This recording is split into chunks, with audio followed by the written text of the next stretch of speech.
we try to block the borders to reduce how much food get the way into the country. And we're trying to see how we can produce more locally. Yeah. But how much can we compete and how much can we produce locally to feed ourselves? And when there's scarcity of any particular food produce, definitely the price is going to go up. Yeah. Definitely people will not be able to afford it.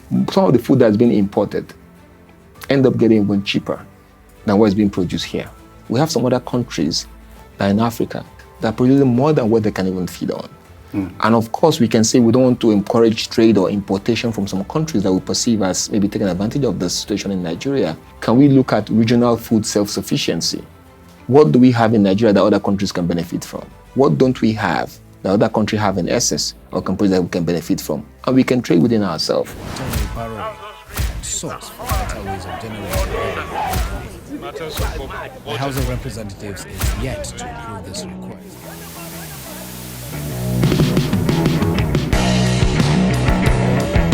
Introducing the Big Issue Show.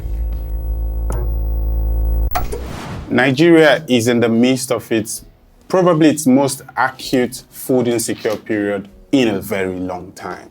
And the numbers prove it. We're currently 109th out of 125 on the Global Food Index.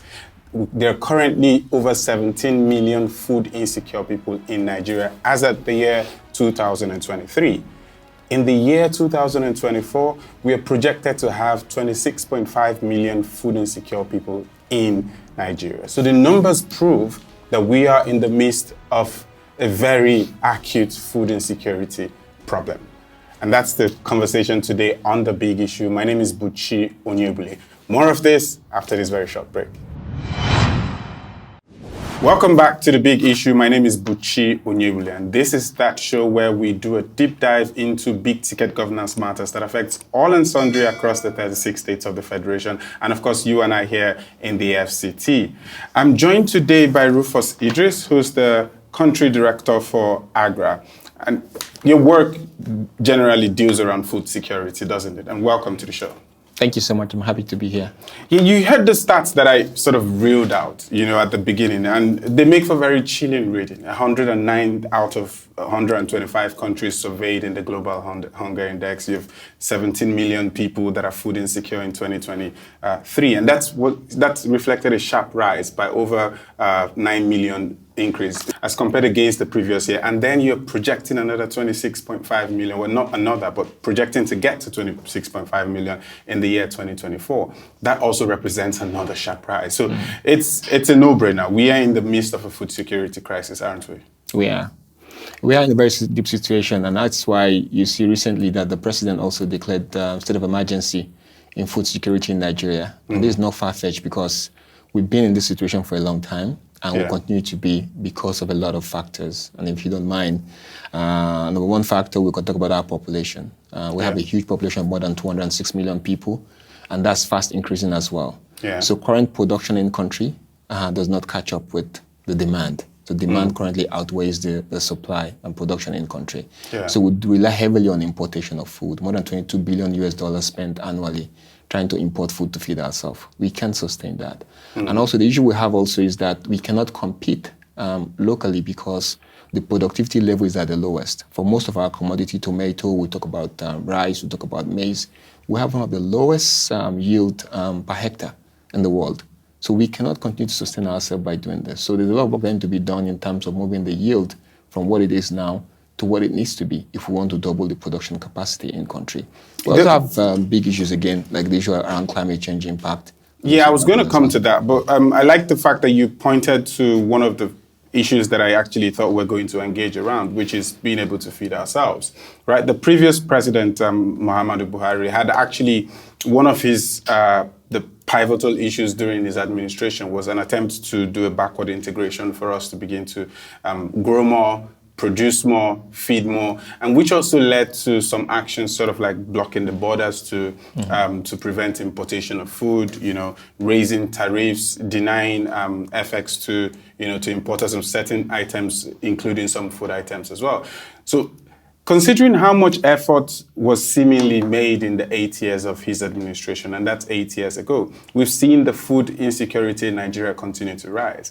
So was it a problem of a lack of, was the ideal wrong, or was the intention ill-advised, or was it an execution? Where exactly did we go wrong? Because if we say, if the numbers show that you're getting worse despite trying to arrest the situation, then what exactly are we missing? Mm-hmm. So I would say that those intentions and those actions are actually in the right direction, but we miss it on a lot of systems. So it's about the system. We try to block the borders to reduce how much food get the way into the country, and we're trying to see how we can produce more locally. Yeah. But how much can we compete and how much can we produce locally to feed ourselves? And when there's scarcity of any particular food produce, definitely the price is going to go up. Yeah. Then people will not be able to afford it. So if you look at, for instance, in the maize value chain, we have an average of people getting 2 tons per hectare. That's relatively low. We need to be, for us to close the gap of about the 4.4 million metric tons deficit that we have, we need to have people getting an average of about 4 or 4.5 tons per hectare. Did we do anything to try to support that? And to do that, I talked about the systems earlier. There's what we call the seed system. Yeah. How many of our farmers in Nigeria currently have access to improve seeds that give you high yield than what is currently being produced? Yeah. If we don't have access to that, we look at data now, about 10% of our farmers have access to improve high yielding seeds. So just getting the farmers that are currently producing to get high yielding seed alone can double our production in country. And that will have helped, address the issue of us being able to feed ourselves. We have an issue around sustainable farming. How many of the practices are we employing to ensure that we are enriching the nutrient that's currently depleting in the soil that's currently being used? How much are we supporting farmers to get more organic fertilizers as against being able to import fertilizer that we currently have at the moment, which the cost is being too high beyond the reach of the smallholder farmers? I don't want you to lose your train of thought, but I felt that there was something that we could have picked on that I didn't ask you more on. And because when you talk about access to seeds and high improved and high yield seeds, why are the farmers not getting that? If it looks like there is a gap here to be filled, why isn't it being filled? And who's responsible for it? Because we cannot just say, farmers are not getting the seeds that they should get in order to improve the yield that they have, without expanding on it to look at the reasons they're not getting it, as well as wonder who exactly is responsible for the lack of seeds not getting there. A lot of issues. So we have, first of all, to change the behavior of the farmers. I'm sure you are aware that the majority of the food we eat in Nigeria that's being produced here is largely produced by smallholder farmers. Yes. They're like more than 80% of the farmers that we have, and produce about 90% of the food that's been produced locally in country. Yeah. So these farmers most times have a belief that they can always use and recycle their own seed. The new improved seed variety are variety seeds that you have to go and purchase. Yes. It gives you more yield. No one has been able to actually convince the farmers so well to see the cost-benefit analysis that says, although I'm paying for seed, although I'm buying seed compared to me recycling my old seed, but I'm getting more yield. Eventually, at the end of the day, I'm making more money buying seeds and using the new seeds. And also, it has to be commercially driven. There have to be a lot of seed companies in Nigeria producing the improved yielding seed and giving farmers more access to it at the last mile. Some companies have started doing that in Nigeria, but we have so much farmers that have not been able to access that. So I know that the government at some point created what is called Nigeria Agricultural Seed Council. The Seed Council is doing what it's best now to bring in and introduce more of those improved variety of seeds and to get more companies to start producing those seeds in country, certified seeds that farmers can now have access to those better seeds. So eventually they can get more yield in that particular area. So it's both getting to engage or create that enabling environment for private sector people to play that role. It's not the role of government to start producing seed or start giving seed to smallholder farmers, but to make that environment enabling for private sector guys to play that role, and also to change the mindset of farmers to adopt more of the improved seeds. This your last statement is actually another thing I wanted to pick on, because changing the mindset of farmers involves a fair bit of education, right? And the second point you were trying to make before I brought you back to talk about the seeds was about the nutrition and the quality of the actual produce, right? And so it boils down to education. And so perhaps that's why I should be asking the question about agricultural extension farmers, or rather agricultural extension service. I remember reading a report about 6 years ago, actually, that was done by one of these non-profits that work in food security in Nigeria, where they were examining some of the challenges that farmers, especially smallholder farmers, face in the Northeast. And one of the things that they pointed out was the dearth of agricultural extension workers in these spaces. And so this is a challenge, isn't it? It is a big challenge.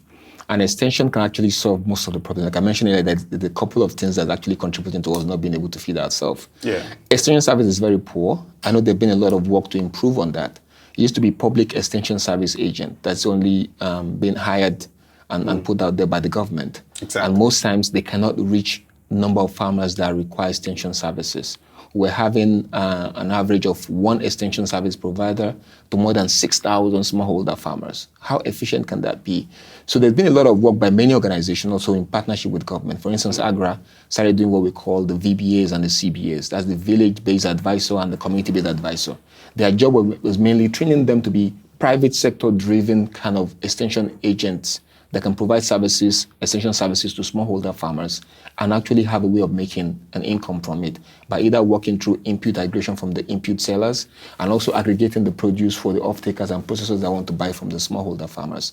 So with that, we've seen that we've been closing up the gap.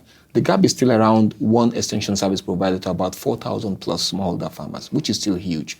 We hope that we can bring that as low as one extension service provider to 400 smallholder farmers. That can increase that efficiency in that space. I'm absolutely all for private sector sort of getting in and making things work because it seems to happen faster.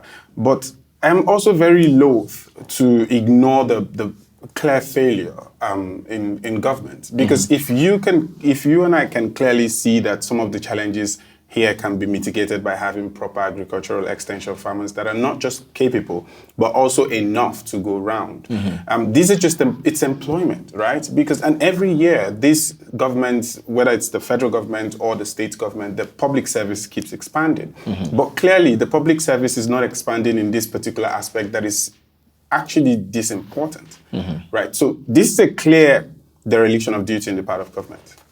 I completely agree with you, but if we also look at the trend of revenue generation and also our wage bill in the country, there's been a lot of stress on the country not being able to even pay the people that are currently being employed. So if we have to go through the public route, having government employing more extension agents or getting more youth that are unemployed, we're trying to reduce unemployment among young people. We can get more of them to be employed and get them to be on the extension agent or service providers. But the issue with that is that you're not increasing and adding on to the wage bill. The government cannot even handle the way it stands right now. But they do that. They do increase the wage bill on a yearly basis. Exactly. Because every year they're still employing people. So why don't you employ some more extension workers? But how sustainable would that be and how efficient will it be? So it makes more sense if we create that enabling environment. In society where it has really worked, is actually these people, young people that are innovative and ready to work, have a couple of services they can offer to smallholder farmers.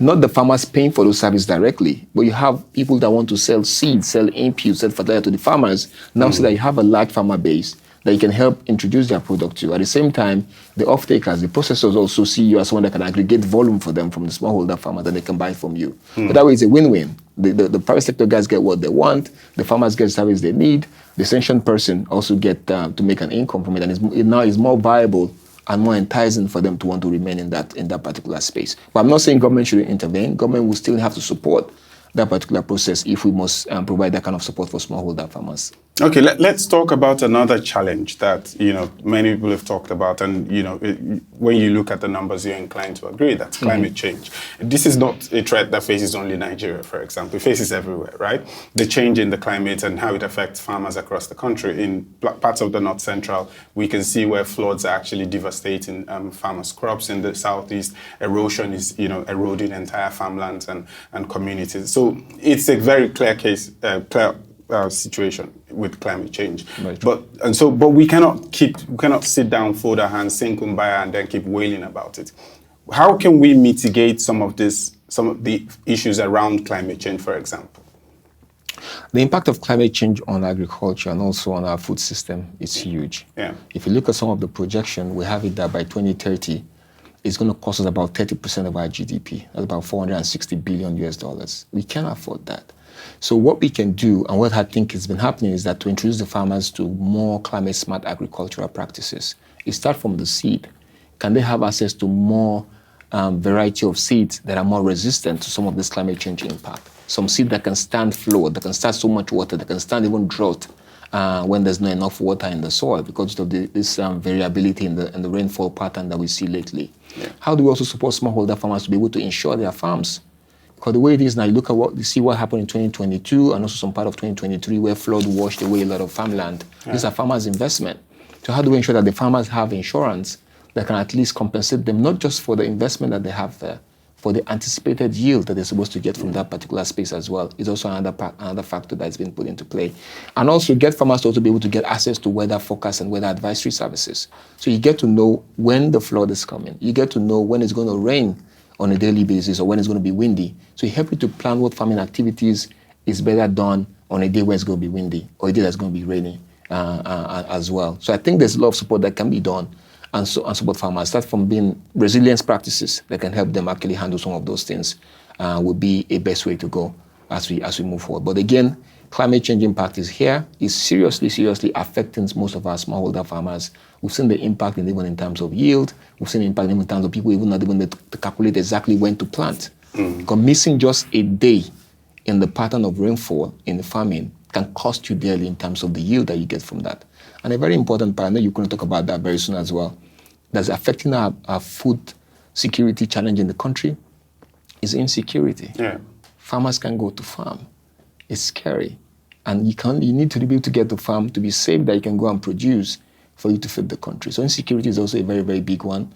Unfortunately, it's difficult for any private sector person or just an NGO to solve insecurity challenges. A big problem that needs to be tackled both from the bottom up, from the grassroots, from the local government, from the state, and also having the federal backing and the goodwill. You actually did preempt me, because when you talk about climate change, we can also sort of see how the climate change that contributed to the instability in many parts of the Northwest, the Northeast, and the North Central with the demographics that it's made to migrate from one place to the other, and how that has also sort of exacerbated some of the conflicts that we have. And we'll get to that. We'll also talk about some of these other issues, but after this very short break. You've been watching The Big Issue. My name is Buchi, and I've been joined by Rufus Idris of AGRA, and we have been talking about Nigeria's food security. Stay with us. Welcome back to The Big Issue. My name is Buchi, and I've been in the studio with Rufus of AGRA, and we've been talking about the issues surrounding Nigeria's food security crisis, which we're smack dab in the middle of it. We've traced the issues, some of the causes, historically, the attempts to feed, the lack of quality seeds, and climate change, all of these issues, lack of agricultural extension, which should give farmers better knowledge, better to learn best practices across the world. Let's now talk about some of the infrastructural challenges that we have, the route to market. When I was in the sales sector, one of the things that we were concerned about from the time that the products were leaving the brewery where I worked, we needed to be sure that the products were coming to the distributor's outlet. We don't even consider the product valid until it's delivered at the outlet, because there's so much that could go wrong from the moment it leaves the brewery to the moment it gets to me. And so this is part of the challenges that we have with food. By the time it leaves the farm, from the moment it leaves the farm until the moment it gets to the market, there's way too much uncertainty, isn't there? Yeah, it is. And thank you for bringing that up, because sincerely, if you look at why we have challenges with food security, there's one issue about the low yield and the underproduction not meeting demand. There's also another issue around the amount of post-harvest loss that we experience, the wastages that happen, even with the little that we produce in country. And that, you've just mentioned that infrastructure, getting the right kind of feeder roads that get to the farm site and the farmlands where we can easily move produce out of the farm. Most time we have farms that are located where it's so remote, to move things out of there take a couple of days, and some of these goods are highly perishable. We're talking about tomato or vegetable or something like that, they're highly perishable, and they get to go to waste. And also, there's also the lack of technology at that process to support farmers with post-harvest handling. So it could be at the point of harvest. There's so much rice, for instance, that's being lost at the point of harvest, not having access to, say, combine harvesters that can help you harvest more of the grain than using a manual method of doing that also makes you lose a lot of grain.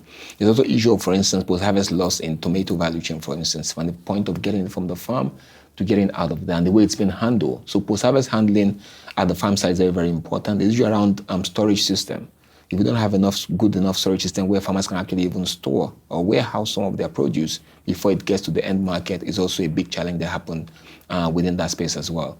Then in terms of also power, say for instance, you apply cold chain or cold storage system at the last mile, and there's no stable power to even power it at that mile, or even the cost of energy to get to do that also makes all this cost unbearable for people that are present at the last mile. And this also affect and impact on some of the post-harvest loss that we also experience within that space. So that requires a lot of work. It won't just be a private sector people problem. It's also a strong problem of the government to provide the right kind of infrastructure that will make people to be able to go there and get things done. But we're seeing a new trend in Nigeria now where a lot of young people, a lot of young entrepreneurial guys are coming up with innovations to help address post-harvest handling issues, the extension issues we talked about earlier, aggregation, access to market, and also a big one that we've not talked about yet about finance, also for some of the smallholder farmers for production as well, which is also a big challenge. Then let's get into the finance. There's no need to waste time, right? I mean, we saw the CBN talk about Anchor Borrower Scheme and so many other initiatives that the federal government, but through its agencies of government, have tried to extend assistance or support to smallholder farmers to sort of spark things up. That has not worked very well, has it? Because in the past few months, we've been seeing past year or thereabout, or maybe over a year, we've been seeing a lot of news reports about so many schemes not coming through, people who not remitting monies they borrowed. And then if you spend that much money in any sector and we're still seeing a slide down our food security index, then it tells you that it's not exactly working. So where did we go wrong operationally in all of these schemes that we've designed, and what lessons should we have learned as we try to address the situation? I think there are two sides to it. So there's the major failure on the commercial financial institution side of seeing agriculture as too risky and not putting investment there. Or sometimes when they even want to do that, the instrument that they have for lending does not fit the agricultural production cycle. So it's very, very difficult. And also another issue around the cost of funds, the amount that they get the funds, and when they get it to the farmers, the interest rate is just too high for an agricultural kind of production. And also the cash flow that they require to make return on investment. Most times the farming might take a couple of months. From cassava, for instance, 9 months is also a long time to put that into the whole financial modeling for commercial bank. So we have serious issue with farmers not being able to access commercial finance from the financial institutions. So government, which is then what spurs governments to try to do. Exactly. Government wanting to address that, so they come with the different programs like the Anchor Borrower programs. Can we get loans to farmers at a single digit, for instance? Can we do a lending program that better suits the production cycle of the crops that each of those farmer groups or the state will choose that they want to go into? Can we also get investment that can address some of the specific needs of those smallholder farmers within that space? Where what the government is just trying to do to address those, and can we also invest without looking at the risk? Can we also de-risk some of the investment as well within that space, working through a lot of banks? But what has not worked within that space is that sometimes when farmers apply for loans, the process and bureaucracy take a long time. Farming is a seasonal thing and it's time sensitive. So farmers sometimes do not get the disbursement until when the season is halfway, almost gone. At that point, the farmer cannot even make anything. Even when he tries to grow, he can't get the right kind of yield that's required to repay the investment. And sometimes the money gets diverted by the farmers something else because it's just not right for them to go into farming at that time. So the timing issue was a big issue.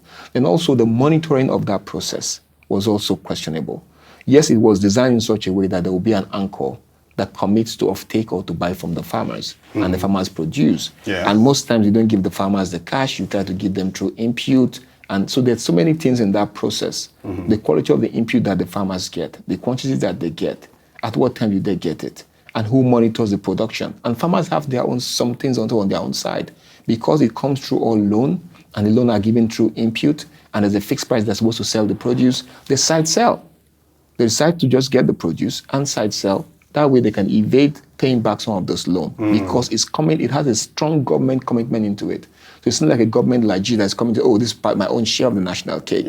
So why do I have to pay back? Let me just get this and do what I need to do. So most times government also try to hide behind commercial banks and have the banks run some of those deals. But I said we've not done it very, very effectively. It's a good initiative, well-structured, well-planned.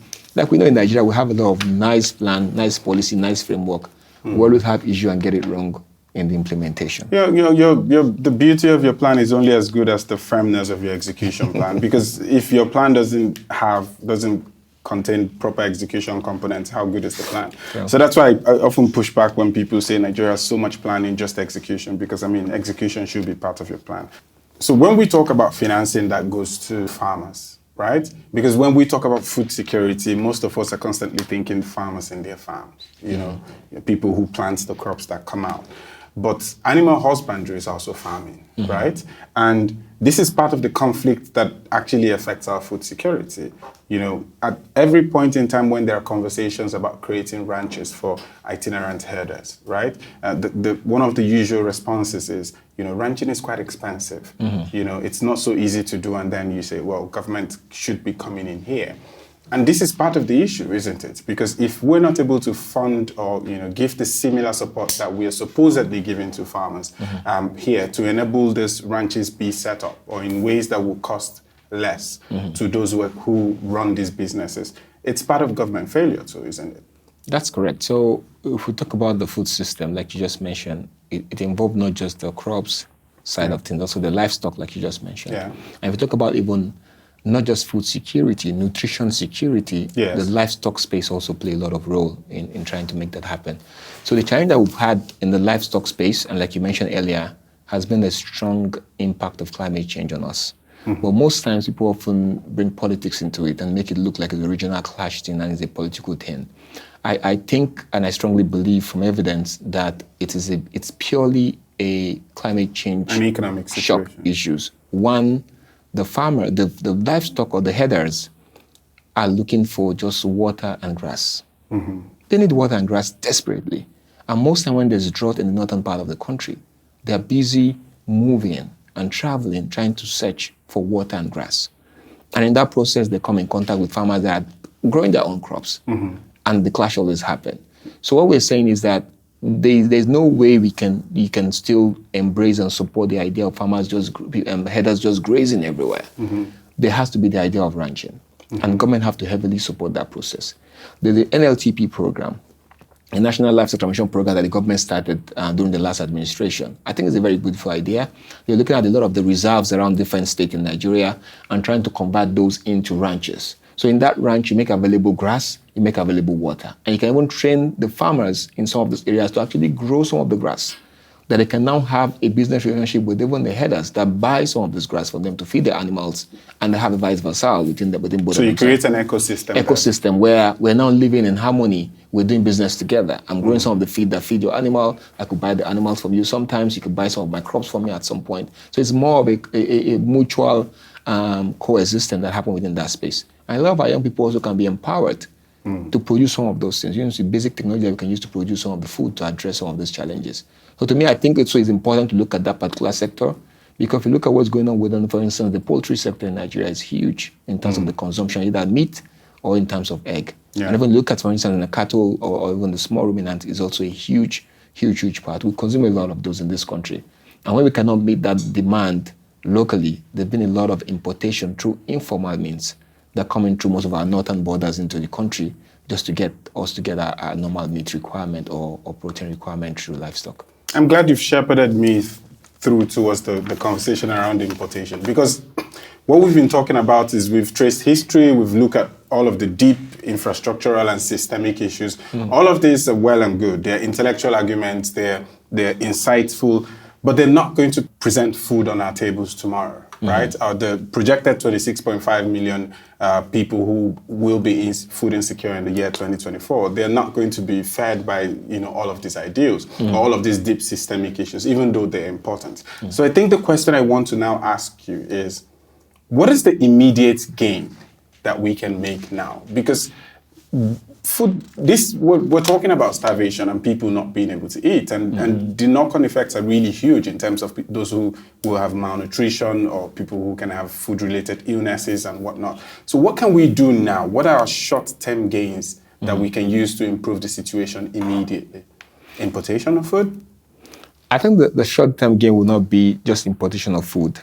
And I will say that there's no country that can live without importing anything. We can have competitive advantage to produce every single thing. But what are the areas that we have strong advantage to produce in country? Can we strengthen those ones? While areas that we know we don't have the competitive advantage to produce, we can still support that coming from elsewhere. So immediate gain and immediate that we can do is, can we increase immediately the yield? It's more of a tough challenge getting, and more expensive, getting more people to come into farming. clearing more land, getting them more investment, just increasing the yield or the productivity level of people that are currently in farming is very, very important. It starts from ensuring that farmers can lay their hands on very good seeds that's high yielding, that farmers can have access to mechanization. Mechanization alone can increase the farmer's income or the yield by more than 20%. That can address our issue immediately in this country. It doesn't mean tractor cultivating the land. It also means post-harvest mechanization services like harvesters. It also go beyond just the farming, like you mentioned, production alone. The processing into the basic food that we need. We don't just get things produced in the raw form and that's it. And it leaves this country in the raw form. Can we get a way to do value addition more so we can get this food to feed more people? Quick gains again would be for us can we tackle these insecurity challenges? If we don't tackle insecurity challenges, we cannot feed ourselves. There's no way you can go to farm and you're being kidnapped or you're scared of the issue that might happen to you going to farm. You will not want to go to farm. We know a lot of farmers right now that cannot go back to go farm.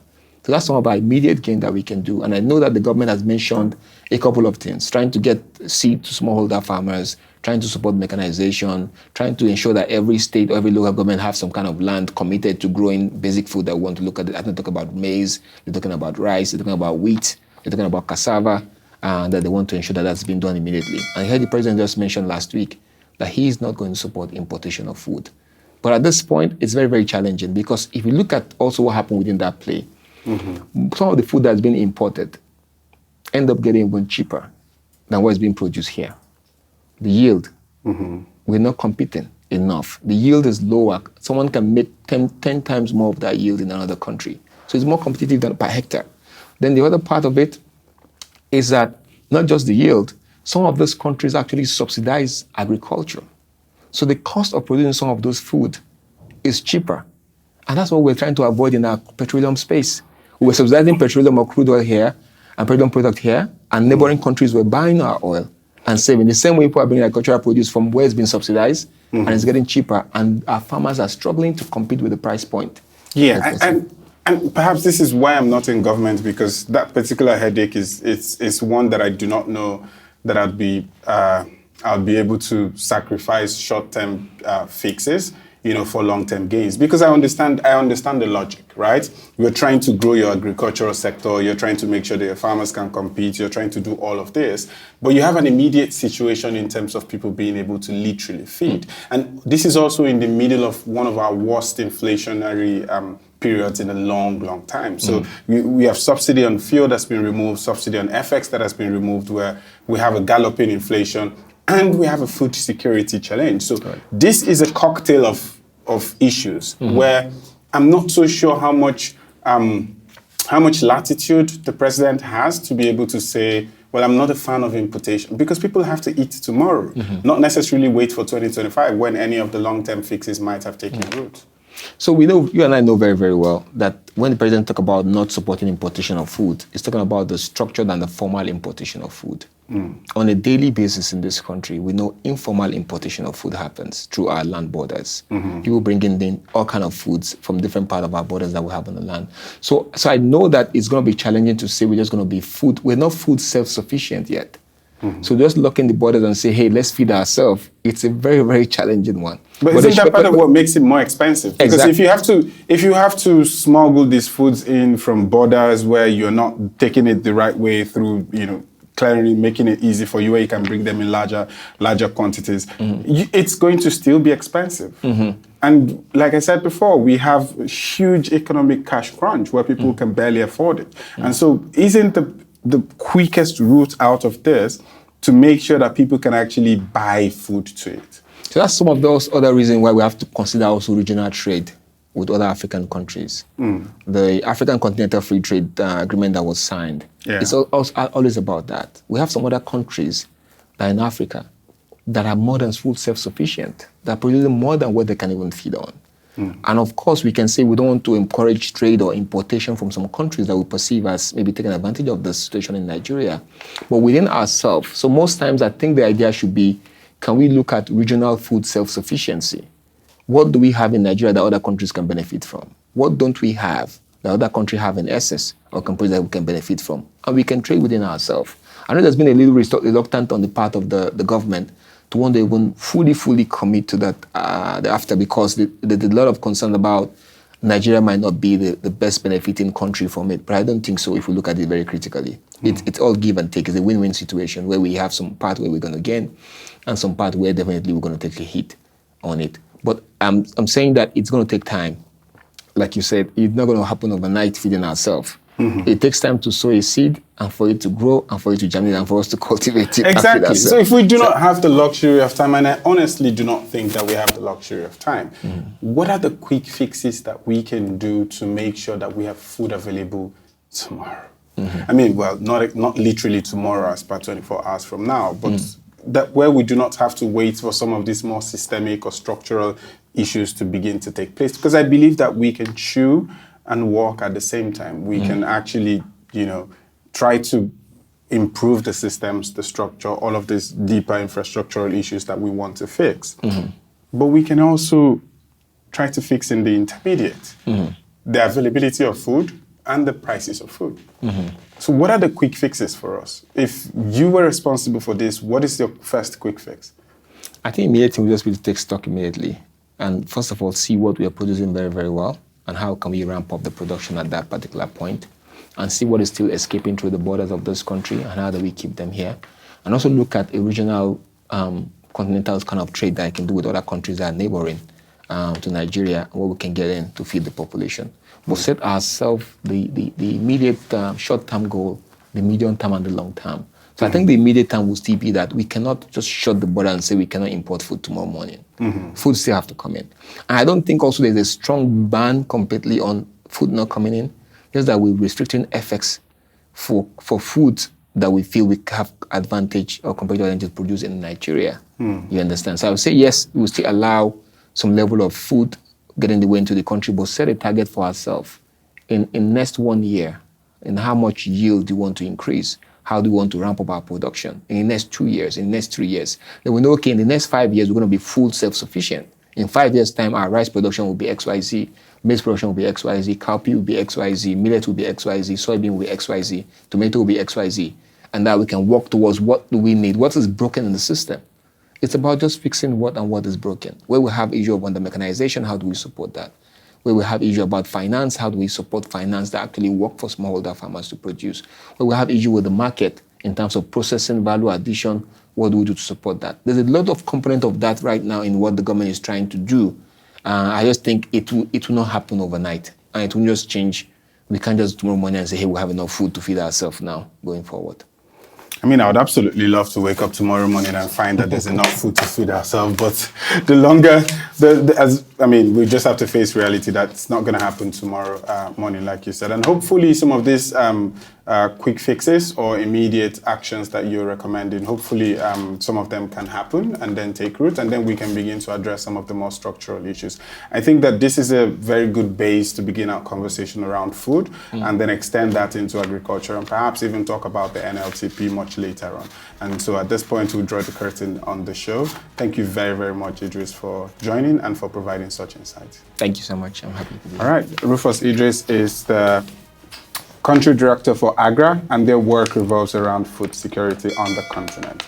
You've been watching The Big Issue. My name is Buchi Onyebule, and I'll see you soon.